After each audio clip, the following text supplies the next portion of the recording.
Okay, so let's whip through it. So I'm Dr. Sue Kenneally. I'm delighted to be here. Just to explain, I could talk about this all day. Okay, so I've only got 10 minutes, so we'll rush through it and we'll see what happens. So as Layla said, I'm a plant-based bariatric physician, which means weight loss doctor. My work life is increasingly about weight loss. So I tutor in weight management at the local university here in South Wales. I work with several organisations promoting healthy weight in various ways. I'm on the advisory board of Plant-Based Health Professionals UK. Most importantly from this slide, I have no conflict of interest. Nobody is paying me to say anything that I'm about to say. This is my own conclusion from my own reading of the research. So here we go. So what's the problem? Let's start there. I think what we all know, but just to quickly look at it, over the past 3.5 decades, the prevalence of obesity has nearly doubled worldwide. Among adults 18 years or older, 11% of men and 15% of women were living with obesity in 2014. It's associated with significant health problems and also increases your risk of shortening your life. So I know there are a lot of people out there who have extra weight and they're perfectly happy that way, and I support them entirely. But a lot of people who are living with obesity would rather not be. So if if that's you, then this talk is for you. Let's start with the obvious thing. Diets don't work. The majority of people who go on a diet regain most of their lost weight in a very short period. I didn't need to add an academic reference there. We all know that. So no surprises there. First of all, when you're looking at a topic in the scientific literature, the first question is what happens in the population generally? Do people who eat a vegan diet weigh less than people who eat other diets? And that's usually the first stage of looking at a question. And so this was done many years ago now. And sure enough, the authors concluded, and there are many other papers along these lines that say the same kind of thing, comparing omnivores with vegetarians with vegans. Body mass index is one way of measuring body weight. It has its faults. It's not perfect, but it's one way. And it's a great way of assessing populations, if nothing else. And they did find that omnivores on average had a body mass index of 29, and vegetarians were close to normal with a body mass index of 25.9. 25 or less is considered normal, and vegans had a body mass index of 23 on average. They were the only group in the healthy range on average. So as vegans, we tend to weigh less. What happens if you're eating an omnivore diet and you choose to change to a plant-based diet? What happens? Well, that research has been done too, and this is just one of a number of reviews of this subject. And yes, absolutely, if you change to a vegan diet, it shows that on average you should expect to lose weight. So that's certainly true. So we're on good territory. Let's look at the details. So what's in plant foods? What's the magic here?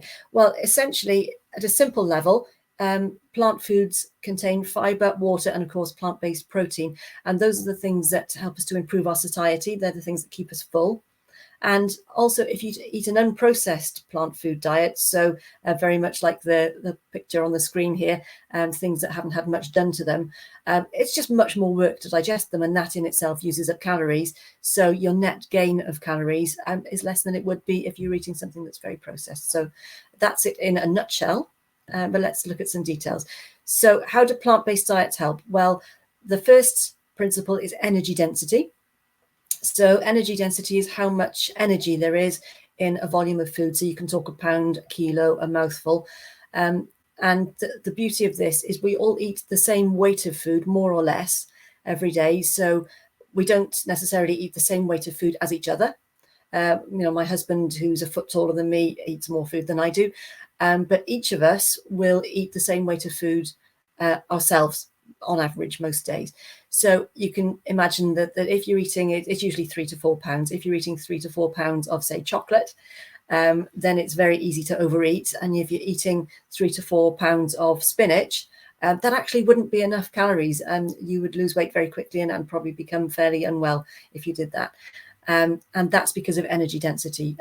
So what you're looking to do is eat foods that have a very low energy density. So those would be your green vegetables, your berries, your fibrous vegetables like mushrooms, peppers, those sorts of things. the kind of things Biljana was just cooking with, wonderful foods, and eating less of the more dense things. So after the veggies, you've got fruits are okay, and then you've got things like whole grains, they're fine. When you get to things like tofu, that's fine. Once you get to more energy dense than that, so things like baked goods and the alternative vegan products, like the alternative meats and so on, they tend to be quite energy dense. And then things like oils and so on are very dense. So I'm not saying don't ever eat any of them, but if you can base your diet on the fruits, the veggies, the whole grains, and things like beans and tofu, that's a very low energy dense diet, and that will suit you very well. Plant-based diets help with your microbiome. I don't know if people know about your gut bugs, your friendly bacteria. They change according to what you eat. And I'll just summarize by saying, if you eat a diet that has lots of plants in it, the gut bugs that are associated with a low body weight or lower body weight thrive on that, and they change things to help you lose weight more effectively. Plant-based diets have been shown to help you regulate your appetite more effectively. You're less likely to overeat, you get fewer cravings. It does clever things to the hormones in your brain to calm them down, so you're less likely to overeat. It's wonderful. And epigenetics, I can't get into this in a 10-minute talk. We're all born with genes that we can't alter, but we can alter how much they are switched on or switched off to some extent. It's not foolproof. And that's called epigenetics, and lifestyle has a lot of epigenetic effects where you can switch bad genes off and switch good genes on, and vice versa, depending on what you eat and how you live generally. And plant-based diets do all the right things with epigenetics. They switch on all the good stuff and they switch off a lot of the bad stuff. Fantastic. So let me just talk about the happy shape. Bear with me. Yes, I'm just checking I've got the right slides here. So I run the Happy Shape Club with the Happy Pair. I don't know if you know the Happy Pair. I'm sure if you're watching this, you've probably heard of them. Wonderful organization, and they run a number of courses. And I have the privilege of sharing the Happy Shape course with them. So we put the principles that I've just described into diet form, and we give them recipes, and we ask them to sign up for either a 4-week challenge or a 12-week course. And we just ask them to follow a whole food plant-based diet, incorporating the principles of low energy density and keeping to lower fat and that kind of thing. And this is what they say. They all tend to lose weight. So one of my students evaluated the course, and this is some of the things they said. They said, this has been the most positive experience of weight loss I've ever had. It's changed me as a person. It's changed the way I look at food. I was amazed at how well it worked. I picked some of the recipes I wanted to eat. I made batches of food ahead. You know, it felt wonderful. And then one of my favorites, it just sneaks up on you. You don't realize at first that you're feeling better in yourself, and actually you're sleeping better, and even energy levels are better. And there was another lady who said, you know what, I've lost a load of weight. My aches and pains have gone. I've thrown away my wheelchair.